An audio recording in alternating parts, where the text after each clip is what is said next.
right, last verse, 2 Corinthians. Casting down arguments. Actually, I'm going to go back up to verse 4. It says, "For the weapons of our warfare are not carnal." They're not carnal. They're not in the physical realm. Our weapons are in the spirit. Our weapons are what we believe, what we think on, what we say. Our words have power. Life and death are in the power of the tongue. And what comes out of your mouth is what's in your heart. What you believe in your heart is what you will speak, and it's what you will see in your life. A lot of times people are wondering why their life is so messed up. They're wondering why all these things are happening to them. And yet you hear them talk and you're like, well, this is what you talk about all the time. This is what's coming out of your mouth. You are reaping what you are sowing with your mouth. And it's coming directly out of your heart because that's what you're thinking on all the time. And now it comes out of your heart. The Bible says that what defiles a man is not what goes in, but what comes out. It says your little tongue is like a rudder to turn a big old ship around. You want to see your life turned around, start speaking something different. Start thinking something different. Start sowing something different in your life. Whatever it is you want changed in your life, it doesn't matter what it is. Think what God has for you. See that and say that. And don't stop saying it. And don't say anything else.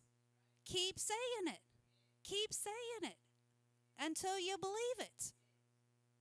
When you believe it, then you'll see it. For the weapons of our warfare are not carnal, but mighty in God for pulling down strongholds, casting down arguments, and every high thing that exalts itself against the knowledge of God. All these things that the enemy tries to tell us what to think. Well, what if? Oh, what if this happens? Oh, what if this doesn't work out? Oh, God gave you a word and you're trying to step out on faith, but oh, what if? Casting those things down, bringing every thought into captivity to the obedience of Christ. You know, when we don't take our thoughts captive, it's really hard to step out in faith and walk by faith and not by sight. Because every time you try to step out of that boat, every time you try to take the next step, the enemy's going to give you an excuse. The enemy's going to give you some worldly logic that's going to tell you, no, this ain't going to work. Are you sure you're believing? Are you sure that's what God said? Are you sure about this? And he'll want you to question and question. Stop questioning. Just believe God. Just believe and keep going, bringing every thought into captivity to the obedience of Christ. And I think that's where we're going to stop tonight, because that's really what we need to do, is just taking all of those thoughts captive. We start changing our thinking, we start changing our words, we'll start seeing a whole lot of things. So,